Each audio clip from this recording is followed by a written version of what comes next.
बिहार को भ्रष्टाचार की भेंट चढ़ाने वाले और बिहार को के संविधान को समाप्त करने वाले और बिहार में आए दिन पुल, सड़क हादसा और तमाम तरह की घटना घटाने वाले बिहार की सरकार, मुख्यमंत्री और उप मुख्यमंत्री लगातार केंद्र सरकार को टारगेट कर रहे हैं और केंद्र सरकार पर टिप्पणियां कर रही है।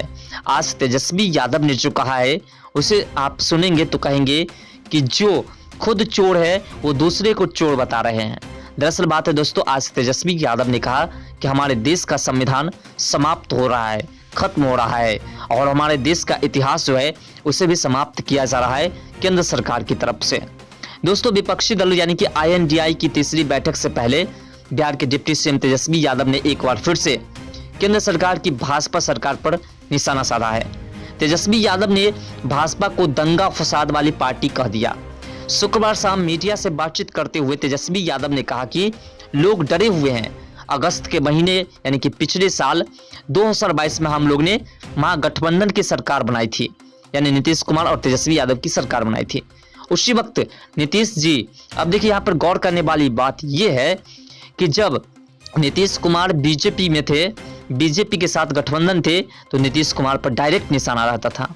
और जैसे नीतीश कुमार अब जो तेजस्वी यादव के गठबंधन में आ गए, उस वक्त से नीतीश जी और लालू जी ने तय किया था कि देश भर के सभी लोगों को एक करेंगे और एक प्लेटफॉर्म पर लाएंगे। और आज देखिए ठीक एक बार फिर से साल भर बाद मुंबई में बैठक हो रही है।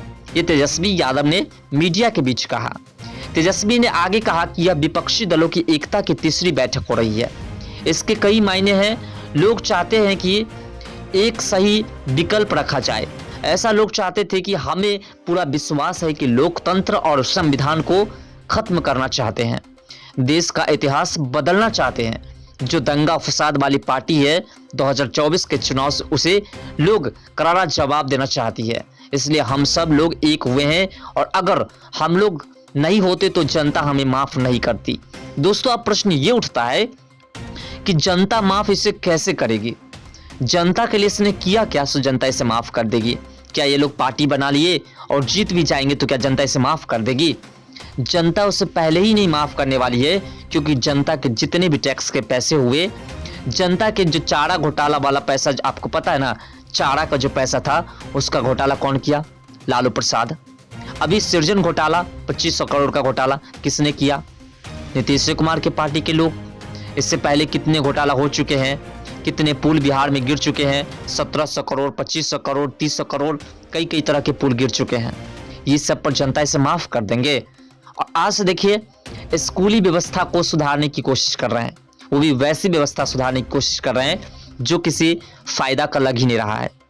इसी बीच रसोई गैस की कीमत में कमी एक चुनावी स्टंट है, इस पर भी तेजस्वी यादव ने टिप्पणी की है। तेजस्वी यादव ने रसोई गैस के दाम में कमी पर भी केंद्र सरकार पर तंज कसा है। उन्होंने कहा कि अगर हम आपकी जेब से 5000 रुपये निकाल ले और 200 रुपये वापस कर दे तो बताइए आपको फायदा हुआ या नुकसान हुआ? देश के लोग सच्चाई जानते हैं कि मोदी सरकार आगामी चुनाव के मद्देनजर ऐसा कर रही है। यह एक चुनावी स्टंट है, ये बेवकूफ बनाने वाली सरकार है। अब प्रश्न ये उठता है कि बिहार में क्या सस्ती है?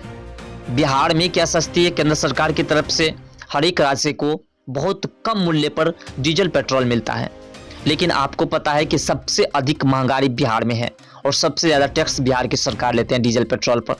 उस वक्त बिहार सरकार की नजरें कहाँ जाती है?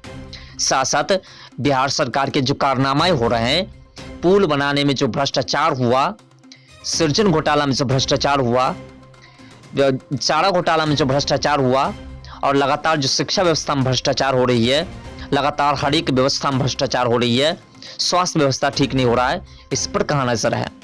इधर भाजपा के प्रदेश अध्यक्ष सम्राट चौधरी ने कहा कि घमंडिया गठबंधन में 2022 लोग देश के प्रधानमंत्री के उम्मीदवार हैं और लगभग 17 लोग इस देश में संयोजक बनना चाहते हैं। कांग्रेस या आप पार्टी का संयोजक होगा यह तो समय ही बताएगा। घमंडिया गठबंधन देश को बांटना चाहती है, इसमें देश बांटने वाले लोगों की टीम है। देश को कैसे लूटे इसकी तैयारी 28 पार्टी के नेता कर रहे हैं। एक नेता के नीचे और एक झंडा के नीचे आते हैं तब न कोई बात होती है। यहाँ ममता बनर्जी, अरविंद केजरीवाल, अखिलेश यादव, राहुल गांधी सब लोग प्रधानमंत्री बनना चाहते हैं। यहाँ दर्जनों उम्मीदवार है जो जनता कंफ्यूज है कि आखिर हम प्रधानमंत्री किससे बनाएंगे और कौन हमारे देश को विकास की ओर ले जाएगा, ऐसा सम्राट चौधरी ने कहा। लेकिन दोस्तों प्रश्न ये उठता है कि सम्राट चौधरी ने जो कहा ये तो गलत नहीं है। आखिर बिहार को लूट लूट करके खाने वाले, आपने देखा था चंद्रयान जो चंद्रमा पर गए थे, लैंड किए थे चंद्रमा पर, जब इस पर बिहार के नेता से, यूपी के नेता से, वो भी उसी पार्टी सब के नेता से, तमाम तरह के नेता से प्रश्न किया गया था, बंगाल के मुख्यमंत्री से, तो क्या कहे? एक कहते हैं कि चंद्रमा पर जो पहुंचा है उस आदमी, उसमें जो आदमी गए हैं उसको हम शुभकामनाएं देते हैं। एक कहते हैं सकुशल वापस लौटते हैं तो उसकी पूरे देश को जो है बधाई देनी चाहिए। एक कहते हैं कि राकेश रोशन जो ऋतिक रोशन फिल्म के एक्टर, उसके पिताजी गए हैं और उनसे पूछा इंदिरा गांधी ने कि चंद्रमा से पृथ्वी कैसी लगती देखने में। और एक कहते हैं कि मुझे पता ही नहीं है कुछ। एक कहते हैं यानी कि लालू प्रसाद जी के बड़े बेटे, वो कहते हैं कि चंद्रयान 3 जो चंद्रमा पर गए हैं वो तमाम ग्रह की जानकारी लेंगे और पुनः वापस लौट जाएंगे। तो ये क्या है? जब जिसके पास नॉलेज नहीं है और उसे आप नेता बना दोगे तो देश का विकास होगा, बहुत विकास होगा। जिस प्रकार से पीएम मोदी, नरेंद्र मोदी जी जिस प्रकार से देश को आज वर्ल्ड में दिखवा रहे हैं, आज वर्ल्ड में इंडिया का नाम लिया जा रहा है, आज वर्ल्ड का पहला ऐसा देश बन चुका है जो दक्षिणी चांद पर पहुंचा और दक्षिणी चांद पर पहुंच करके भी सॉफ्ट लैंडिंग की, किसी प्रकार की दिक्कत नहीं हुई। आज दुनिया का मात्र एक भारत ऐसा देश है जिसका झंडा 15 अगस्त हो या 26 जनवरी हो, लगभग पूरे वर्ल्ड में मनाया जाता है, लगभग पूरे वर्ल्ड में मनाया जाता है। इससे पहले कांग्रेस की सरकार कई वर्ष तक रह चुके हैं, कभी आपने देखा ऐसा? नहीं देखा होगा। और आज उसी सरकार को टारगेट किया जा रहा है।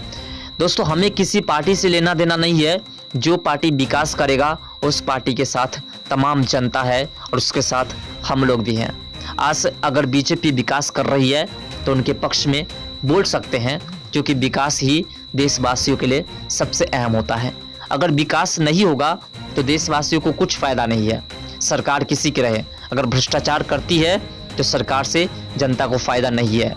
सरकार जनता से फायदा लेते हैं लेकिन जनता को सरकार से फायदा नहीं मिलता है। हर एक चीज, एक सुई खरीदते हैं तो उस पर भी जनता को टैक्स देनी पड़ती है सरकार को, और टैक्स दे करके खरीदते हैं।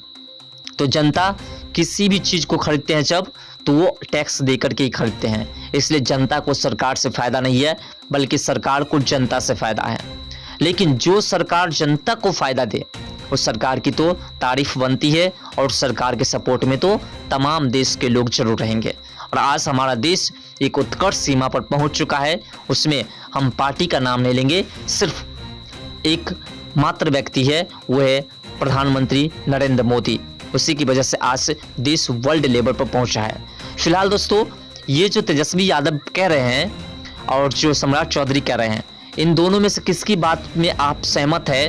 और क्या हमारा देश खतरा की ओर बढ़ रहा है, हमारा देश के संविधान खतरा की ओर बढ़ रहा है जिस प्रकार से तेजस्वी यादव ने कहा है? आपको क्या लगता है? अपना राय कमेंट सेक्शन में जरूर दीजिएगा। तो दोस्तों फिर मिलते हैं एक नई वीडियोस के साथ, तब तक के लिए बाय, जय हिंद, जय भारत, जय बिहार, जय